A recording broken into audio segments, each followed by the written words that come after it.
The recording has stopped.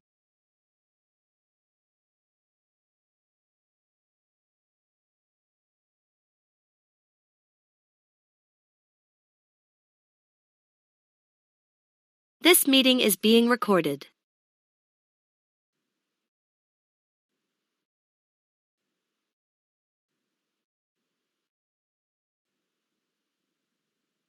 ¿Logran escucharme? ¿Logran ver la presentación?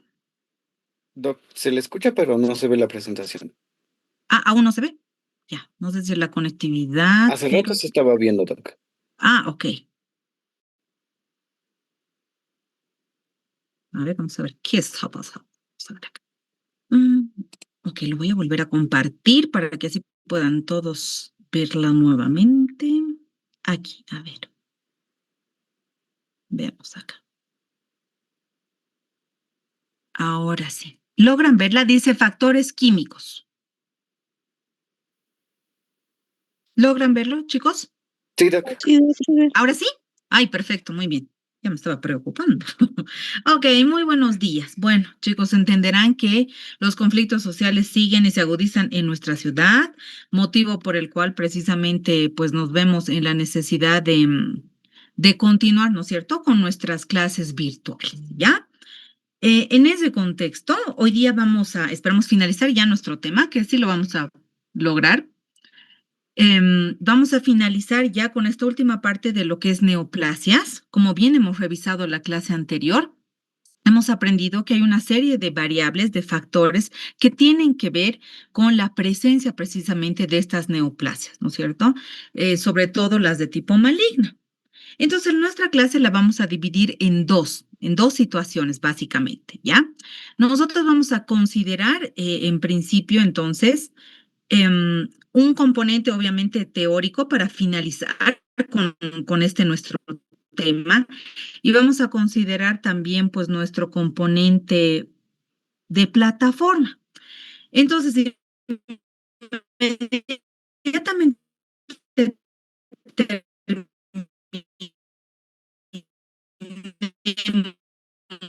con nuestra clase teórica, voy a dar ciertos lineamientos que van en contemplar para realizar. Entonces, factores químicos. Entonces, dentro de esta vez, dicho que hay factores químicos, hay factores físicos, hay factores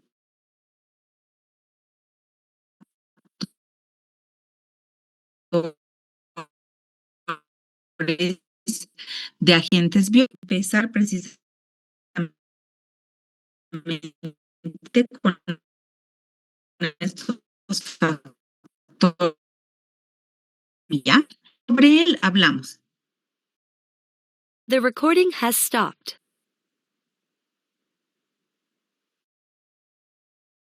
This meeting is being recorded.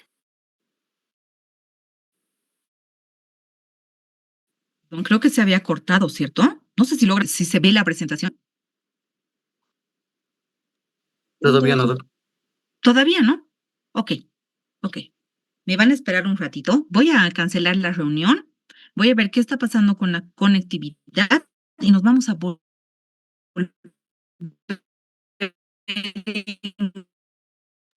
Ok, Doc.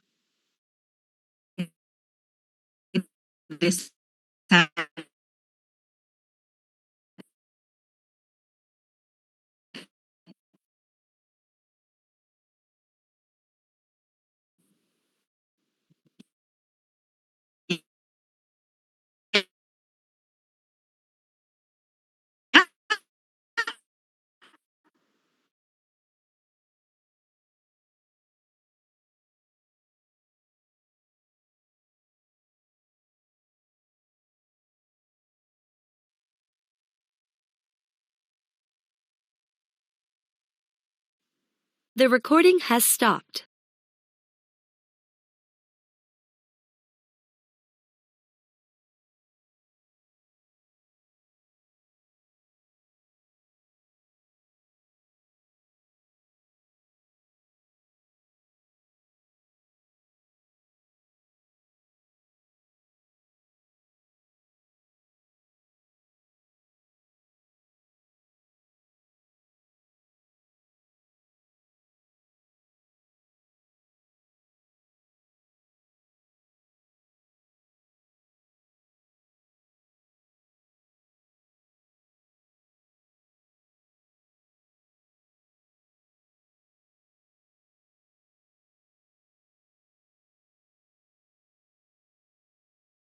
por más de tener un excelente internet, pues a veces sufre modificaciones.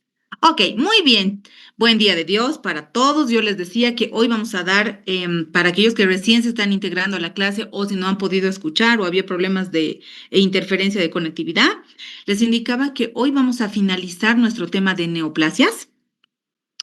Y después de finalizar ya este avance teórico, lo que vamos a hacer es una actividad práctica que la van a tener en plataforma. Ya la misma debe ser presentada el día de hoy. Entonces, como para también esa actividad ayudarlos en su sumatoria de nota en lo que va a corresponder al hito 4. ¿Ya? Así que háganlo para que puedan sumar puntos, porque, bueno, estamos muy próximos a dicho evento, ¿no es cierto? Muy bien, entonces, dentro de los factores que nosotros hemos visto que tienen que ver y tienen injerencia con lo que es la neoplasia, sobre todo maligna, hemos citado, ¿sí? Recordándoles que hay factores químicos, hay factores físicos y tenemos también factores que están vinculados a los agentes biológicos, ¿ya? Ok, dentro de los primeros factores que son los químicos. Uno, sin duda, de los más estudiados es la relación y la asociación que existe entre el tabaco y las neoplasias malignas, ¿no? Que sobre todo tienen que ver con la cavidad oral, ¿ya? Hay muchos estudios y es parte de lo que va a tener que ver con su proyecto de la clase de hoy. Hay muchos estudios que sí, evidentemente nos indican que hay una relación, ¿no es cierto?, entre el tabaco y muchas de estas presencias de neoplasias a nivel oral o a nivel esofágico, ¿ya? Aquí les presento un estudio, por ejemplo, un estudio epidemiológico que nos vincula precisamente o nos relaciona el cáncer de tipo esofágico en este caso con el hecho de dejar de fumar. Ya, o sea, era una persona que fumaba o muchas que fumaban, pero ¿qué pasa después de dejar de fumar, de dejar este hábito? Entonces, los actuales fumadores, se indica, tienen un alto riesgo de cáncer esofágico, no necesariamente especificado, pero no solamente a ese nivel, sino cáncer a nivel de las células escamosas, ¿no? Que están a esa altura. Segundo, se indica que el riesgo de cáncer esofágico permanece elevado, miren ustedes, incluso después de dejar de fumar. ¿Por cuánto tiempo? Por 10 años. Quiere decir que si uno ha dejado de fumar el 2026, hasta el 2036 aún tiene ese riesgo elevado de presentar cáncer a nivel oral o a nivel esofágico. También se indica que después de 10 años después de dejar de fumar, exfumadores todavía tienen doble riesgo comparado a aquellas personas que jamás han fumado. ¿Ya? Entonces, sí, evidentemente tenemos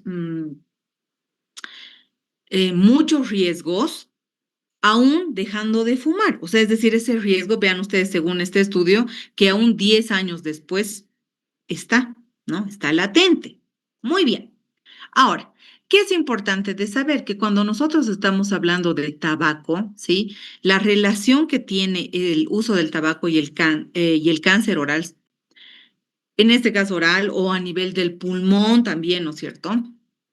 Es que evidentemente hay sustancias químicas en el humo del tabaco que causan cáncer. Entonces yo les pongo aquí un esquemita que me ha parecido bastante interesante para que ustedes entiendan que son todos los elementos que contiene un cigarrillo, solo uno, ni siquiera una cajetilla. Cada cigarrillo tiene todos estos componentes, donde uno de ellos es una de las sustancias químicas más nocivas, que es el benzopireno o conocida como benzapireno. ¿Ya? Entonces, miren toda la cantidad de elementos que tiene un cigarrillo. Obviamente, muchos de ellos van a, de alguna manera, activar el gen del cáncer, ¿no es cierto? El 85%, según estudios epidemiológicos, de pacientes que tienen cáncer, ¿no es cierto?, a nivel oral sobre todo, son precisamente fumadores excesivos, ¿no? O sea, personas que durante muchos años han fumado una gran cantidad de cigarrillos. Ok.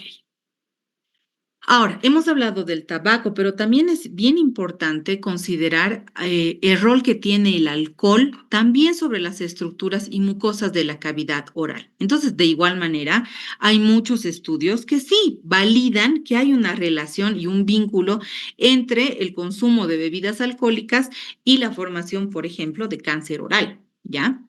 Entonces, sin duda, sí se sabe que el alcohol produce cáncer a nivel del tracto digestivo, sobre todo tracto digestivo alto.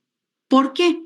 Porque el alcohol dentro de sus componentes tiene un elemento que se llama acetaldehído, ¿sí? El acetaldehído, o sea, químicamente representa sin duda pues el primer metabolito que se ha generado del elemento etanol. Y por eso este acetaldehído es altamente carcinogénico. Por eso es que produce, activa o inicia un proceso de cáncer, ¿sí? A nivel del tracto digestivo, sobre todo alto. Entonces, desde ya, no solo eso, sino que ese acetaldehído, ¿sí? Está cumpliendo un rol en la cavidad oral. ¿Desde qué punto? Desde también el punto de vista de los microorganismos. ¿Por qué? Porque estudios epidemiológicos, medicina basada en evidencia, demuestran, por ejemplo, que Streptococcus salivarius tiene la capacidad de producir gran cantidad de acetaldehído en cavidad oral. Entonces, eso coadyuva a los estudios que indican que evidentemente no solamente agentes químicos como el tabaco, sino también agentes químicos como el alcohol tienen la capacidad de producir cáncer oral. Ahora, obviamente el alcohol sí incrementa el riesgo de tener un carcinoma espinocelular en la cavidad oral, que decíamos la anterior clase es uno de los cánceres más importantes que tenemos, ¿no? En el área bucomaxilofacial. Pero ¿qué pasa? Que si el alcohol bien lo incrementa, se potencia aún más si está vinculado la suma de alcohol más tabaco, ¿no? Entonces eso incrementa y potencializa más el riesgo de tener un carcinoma espinocelular. Muy bien.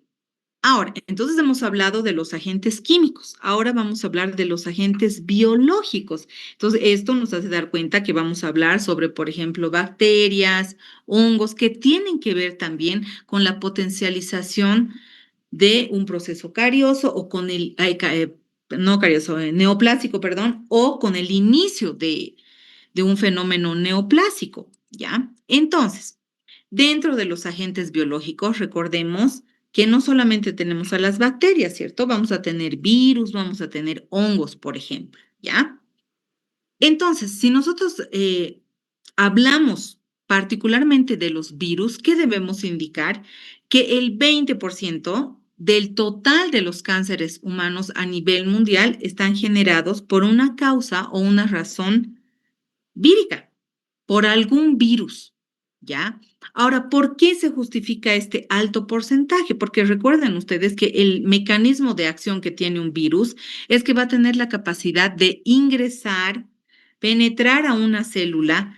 ¿Para qué? Con una finalidad. Los virus lo único que quieren es en una célula poder integrar o todo su material genético, que es lo que la mayoría desea o hace, o al menos poder integrar parcialmente su genoma viral, su material genético, ¿no es cierto? O sea, es decir, en palabras más sencillitas, poder meter a una célula su ADN, ¿ya?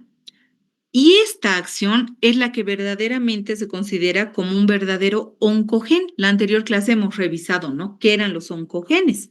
Entonces, esta acción de poder ingresar netamente el ADN a una célula es su mecanismo por el cual precisamente los virus van a actuar como verdaderos oncogenes. Esa es la realidad, ¿ya? Ahora, cuando nosotros estamos diciendo eh, que los virus tienen esta capacidad de generar cáncer, ¿sí? Algunos de estos genes que tienen los virus son capaces precisamente de generar cáncer. ¿Por qué? Porque al ingresar a una célula, lo que hace es alterarla, la cambia, la va a transformar en una célula normal que era inicialmente Y con esta transformación se va a considerar ya una célula, pero de tipo tumoral. Algunos ejemplos de virus que actúan en ese contexto son, por ejemplo, el virus del papiloma humano, el 16 y el 18, que están pues altamente vinculados con cáncer a nivel de la cavidad oral. Ok, muy bien. Ahora, decíamos, agentes biológicos, ¿no es cierto? Los virus, muy bien. Ahora vamos a hablar de las bacterias. Se ha comprobado que hay pacientes que tienen cáncer oral que tienen muchos niveles aumentados o mayores de ciertos géneros y especies bacterianas a nivel de la saliva. Por ejemplo, se ha estudiado que hay pacientes con cáncer que tienen mayor cantidad de Capnocitofaga gingivalis, por ejemplo, que tienen mayor cantidad de Prevotella melaninogénica, o incluso que tienen mayor cantidad de Streptococcus mitis. Entonces, por eso es que se vincula y se sabe que las bacterias también tienen que ver con este proceso o tienen un rol directo con lo que es el cáncer. Ahora, sí hay también una vinculación, por ejemplo, con las bacterias y el cáncer de estómago, ¿ya? Porque, por ejemplo, pacientes o personas que estén infectadas con Helicobacter pylori tienen pues un altísimo riesgo de generar más adelante o desarrollar un cáncer de estómago. ¿Ya? Entonces, por eso también es que se vincula el cáncer con la presencia de agentes biológicos, como estamos viendo, no solamente víricos, sino que también pueden ser bacterianos, ¿ya? Ahora, otro agente biológico sabemos que son los hongos, ¿ya? Y dentro de este gran grupo de hongos tenemos uno muy particular en odontología que es bastante frecuente de hallar, que es la cándida. Entonces, las cándidas están vinculadas al carcinoma espinocelular, ¿ya? ¿Por qué? Porque se puede generar una infección candidiásica.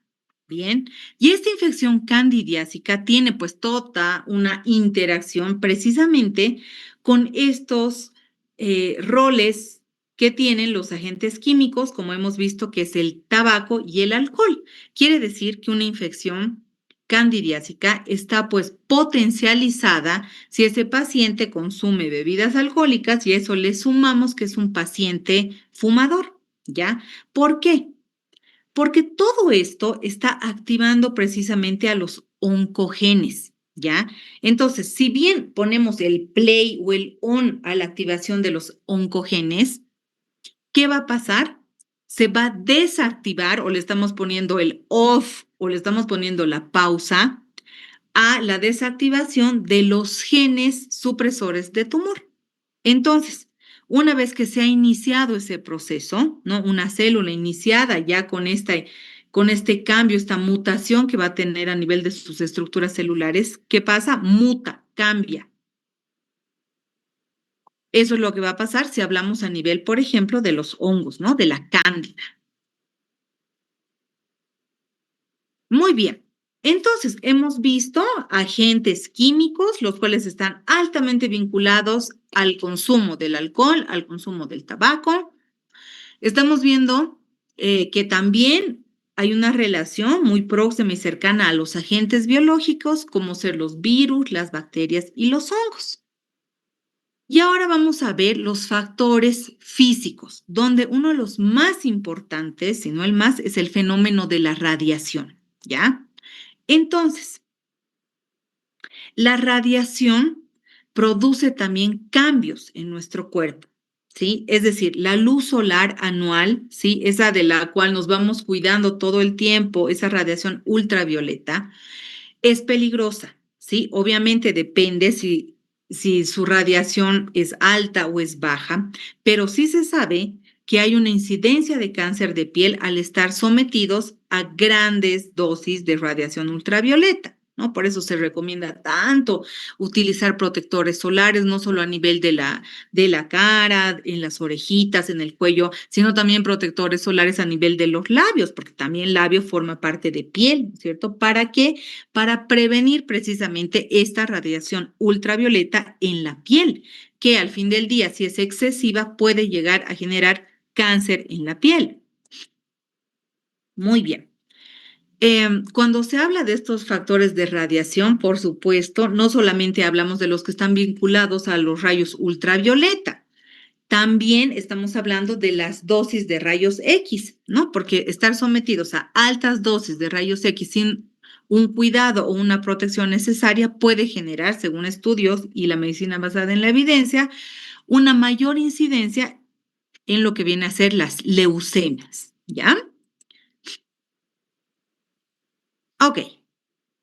Ahora, nosotros hemos visto los principales factores de riesgo, ¿ya? O sea, los más frecuentes, lo que uno sabe por estadística, por epidemiología y por datos referenciales de medicina basada en evidencia, que son los más frecuentes, los más recurrentes. Pero existen también otros factores de riesgo, ¿ya?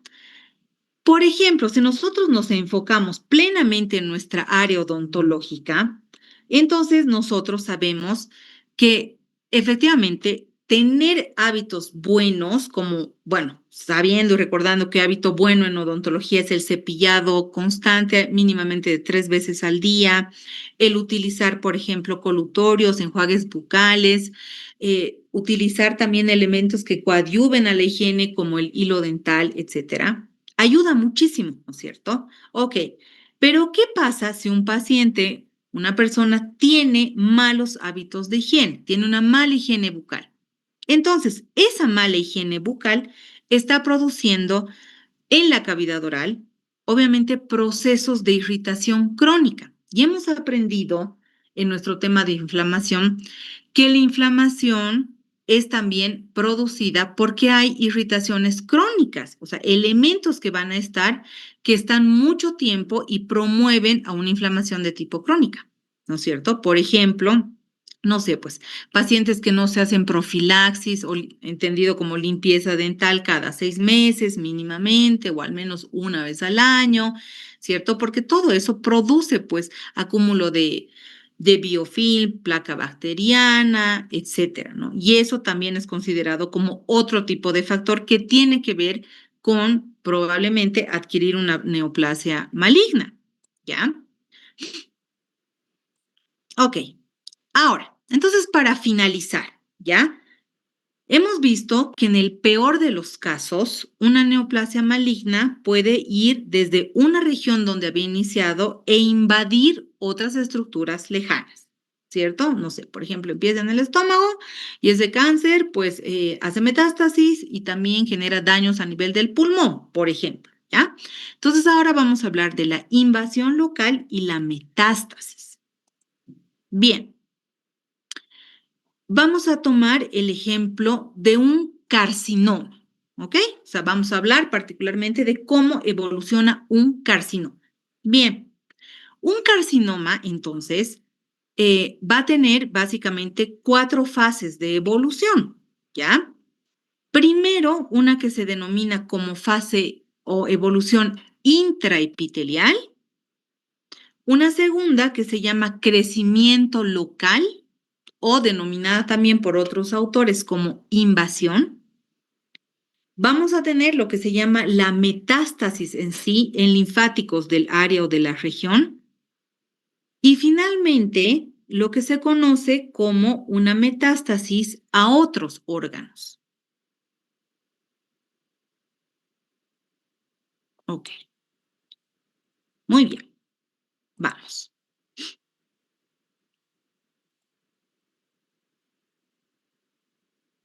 Por ejemplo, acá, ¿no? O sea, este cáncer ha iniciado a nivel del pulmón, pero hemos visto que ha hecho metástasis hasta el cerebro. ¿Ok? Bien, entonces, cuando hay invasión local, ¿ya? En el área donde se ha iniciado el cáncer, eso quiere decir. Nosotros estamos observando al lado derecho de sus pantallas que lo primero que pasa a nivel celular, ¿sí? Es que nosotros recordemos que todas las células están unidas, ¿no es cierto? Por lo que se llaman uniones celulares. ¿Qué está pasando aquí? Ustedes observen que hay un espacio entre célula y célula. Entonces quiere decir que hay una pérdida de esta unión celular. ¿Qué pasa? Ok, las celulitas se han separado, pero ¿qué está pasando el momento que se separan? empiezan a unirse, a adherirse o a fijarse, precisamente como ven en el esquema, a células neoplásicas que están a nivel de la lámina basal. Entonces, se separan entre ellas, pero como se sienten desprotegidas solitas, dicen, bueno, ¿a quién nos unimos ahora? Porque como están tan acostumbradas a estar unidas, ok, ¿a quién nos unimos? Bueno, aquí, a esta lámina basal. Nos vamos a unir o nos vamos a fijar a la lámina basal. ¿Qué pasa luego una vez que está acá? Viene un proceso que se llama la degradación. Entonces empiezan a degradar, a destruir esa lámina basal precisamente porque activan ciertas enzimas. Si se acaba la reunión, por favor, nos vamos a conectar nuevamente para que les dé ciertos lineamientos a trabajar, ¿ya? Ok. Motilidad o emigración, ¿ya? ¿Qué pasa? Que obviamente, bueno, una vez que ya han desintegrado por medio de sus enzimas todo lo que es la lámina basal, necesitan moverse, ¿sí? Entonces, empiezan a activar ciertos elementos dentro de ella misma, ¿sí? Y producen lo que se llama el factor autócrino de motilidad, ¿ya? Para poder ¿qué? Generar movimiento y desplazarse. Eso es lo que tienen que hacer en esta fase de invasión local. Muy bien. Entonces, la metástasis. ¿Qué tienes que saber de la metástasis? Hemos dicho que la metástasis la vamos a entender como la diseminación de células tumorales desde una región del cuerpo a otra área remota, más distante, ¿no? Donde se establece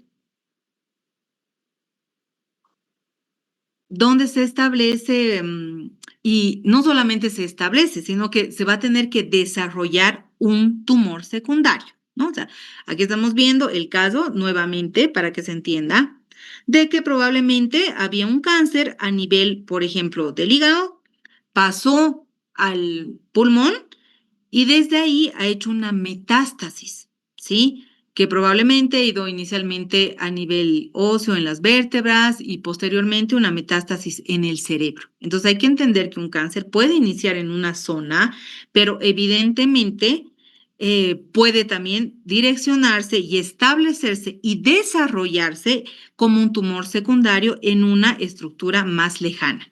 ¿Gracias a qué? A este mecanismo de diseminación. Por eso, y les paso la diapositiva anterior, es que estas celulitas generan o producen este factor autócrino de motilidad.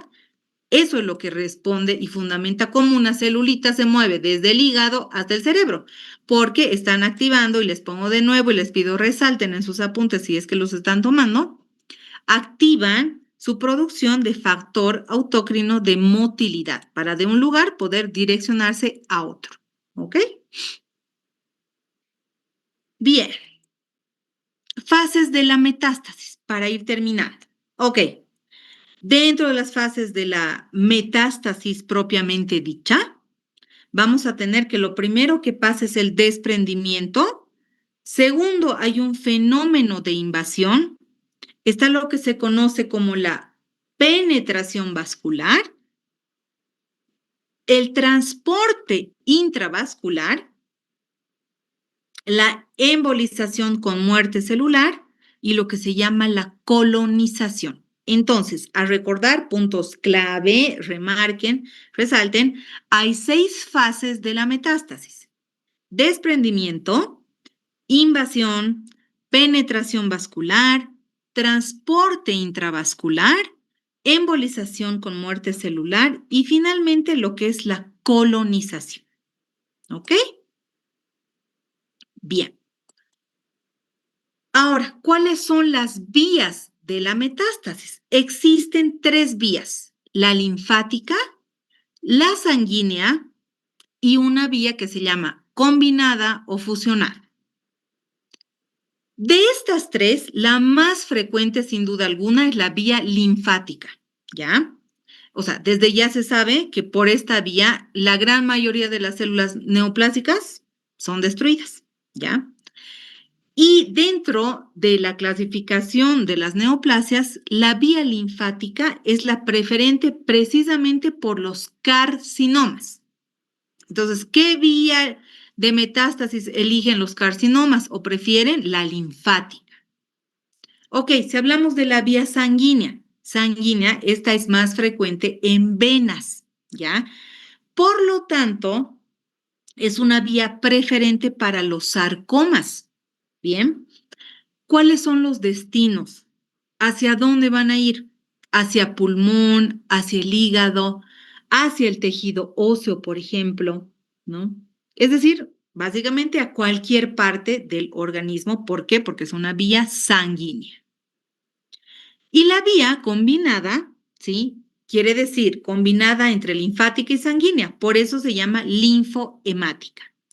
Quiere decir que esta se ha generado normalmente por trasplantes de tipo mecánico probablemente, o en otras oportunidades se puede dar por una invasión perineural. Entonces, en resumen, hay 3 vías de metástasis: la linfática, tenemos la sanguínea y la combinada. La linfática es la más frecuente y es la de preferencia por los carcinomas.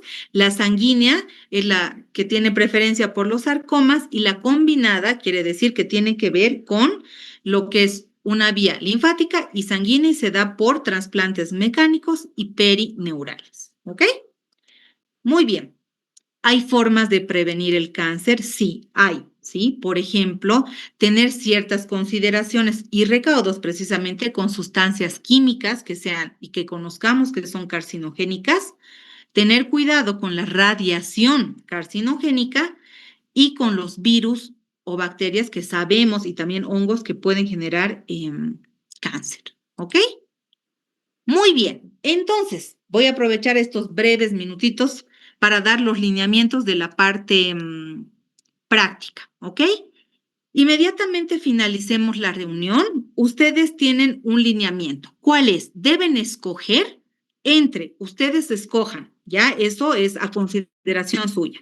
Puedes considerar factores químicos, tabaco o alcohol, factores biológicos, virus, bacterias u hongos, y factores químicos que puedes considerar rayos ultravioleta o rayos X como precursores de cáncer oral. ¿Qué vas a hacer? Vas a buscar un artículo con los filtros que utilizamos siempre. Primero, que sea de PubMed, que sea un reporte de caso, que sea de los últimos 5 años. ¿Ya? Vas a escoger tú cualquiera de los factores: químico, biológico o físico, ¿sí? Y vas a escoger un artículo, solo de uno de ellos, el que más te haya llamado la atención, y tienes que generar en un documento, ¿sí? En Word, el título del artículo, el autor del artículo, una breve introducción, qué material y métodos ha utilizado el autor o los autores y la conclusión, ¿ok? El documento en Word tiene que ser mínimamente de 2 hojas y máximo debe ser de 3 hojas. En tu pestaña que vas a hallar en plataforma, vas a colocar tu paper original en formato PDF y el documento Word que has trabajado en formato PDF. ¿Ok? Esos son los lineamientos a seguir. Tenemos exactamente 45 minutos para presentar este proyecto en plataforma. ¿Ok? Así que inmediatamente nos desconectamos, empiezan con su búsqueda de artículo y con la redacción en un documento Word que luego lo vas a extrapolar a un PDF. ¿Ok?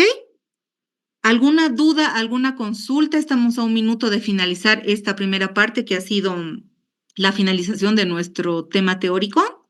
¿Alguna duda, alguna consulta? Porque después pasamos al tiempo asincrónico. ¿Dudas, consultas? ¿Ninguna? Ok, registro. Tengo 44 participantes. Rapidito me activan su camarita, rapidito todos para poder sacar un screenshot y demostrar que 44 personas han estado aquí en el aula. Actívenme todos sus videos, Adrián. Alicia, Araceli. Aprovecho de llamar lista a Ariel Arroyo, Beymar, Camila. Todos actívenme sus cámaras para ser considerados en la lista. Emily, Evelyn, Felicity, Fernanda. Ok, muy bien.